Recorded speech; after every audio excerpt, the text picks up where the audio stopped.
I've been gardening for over 15 years now, and I have tried just about every type of raised bed garden out there. And I have officially found my forever beds, ones that I'm not going to have to replace all the time. I'm going to be showing you today why these are the ultimate raised bed gardens and what this upgrade took.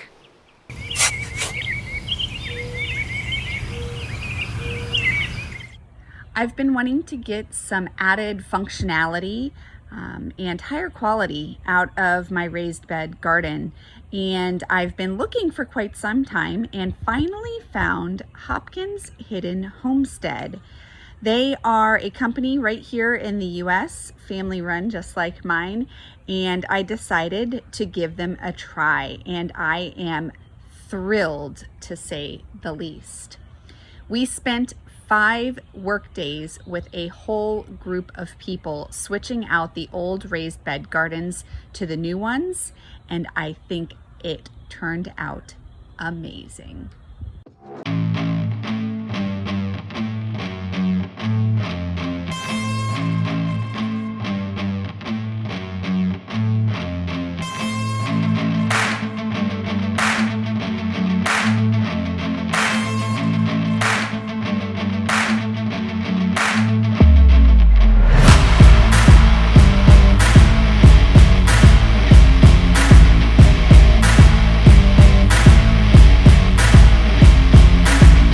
The old raised bed gardens. A little, not a lot. I didn't love the fact that they had unfinished edges. They're kind of sharp. You definitely can't kneel on them or press on them. And I now have a 1-year-old who's running around the garden with me. They're pretty hot to the touch, and I don't love that this is as sharp as it is. The biggest thing that I'm going to see improvement on, though, is the soil depth. Now, these beds do fall within the 8 to 12 inch bare minimum that I suggest for raised bed gardens. These are 11 inches deep, but my new beds are going to be 17 inches deep. You can see here, 6 inches doesn't sound like a lot, but it makes a huge difference to the plants. So by adding in and having these 17-inch deep beds, not only will my plants be able to stay much cooler, which obviously is key here in Florida, they're also going to have access to more nutrients and water. So the more soil they have access to, the more they are able, or the better they are able to feed themselves, as long as they have quality soil. So not only are these deeper, but they are also a little wider. So that additional space is going to help the roots and the plants stay nice and cool in these hot summer months. These were an affordable entry point. They did their job and they held up well. They're still in good condition after a couple of years. But if you think you're going to go for the garden upgrade within a couple of years, or if you have children, I would highly recommend just going for the good stuff from the get-go. Or if it's not within your budget, doing mounded rows for your raised bed gardens until you are able to get the beds that will get the job done. The original beds always seemed strong, doing what they needed to do.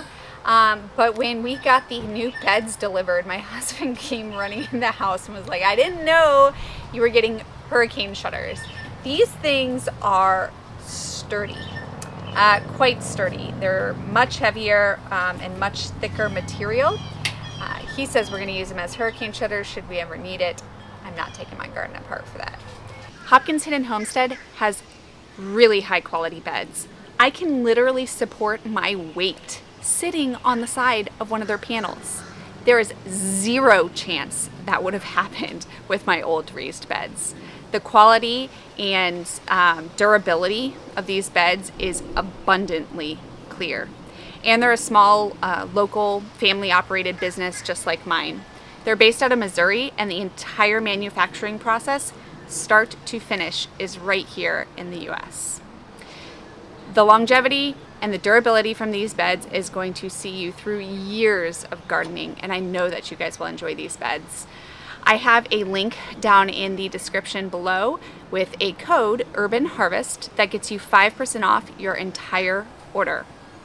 We are going to be putting on the last panel of the beds, and then we get to finish the top edges with their wood kit, which I'm super excited about for the looks and aesthetics, and I think it's really going to complete our garden layout.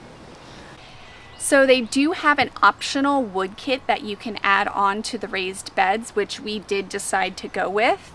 I really wanted a finished edge so that I didn't have to worry about my little one running up and grabbing the sharp edge. It also doubles as an awesome seat, so it's sturdy enough that we can sit on it to maintain the garden. Plus, it looks awesome. You do have to purchase the wood separately. The kit is just the mounting brackets and the finishing edges. So we went with cedar. A lot of people might wonder if you can use pine. Pine rots really, really quickly, and pressure treated wood leaches toxic chemicals into your soil. Cedar, however, is both rot and pest resistant, and it is well worth the cost difference. I highly recommend for any sort of outdoor work in and around your garden bed, whether you're doing wood garden beds or whether you're topping them, to definitely go with cedar for an organic garden. Obviously, upgrading the garden comes at a cost, but these beds are well worth it. I just wished I had skipped all of the in-between stuff and gone straight for the good stuff. I highly recommend you do the same if you can, or keep these beds in mind for when you are ready to upgrade your garden. I have a link down below for 5% off your entire purchase, and I'm going to be showing you what to fill these garden beds with next.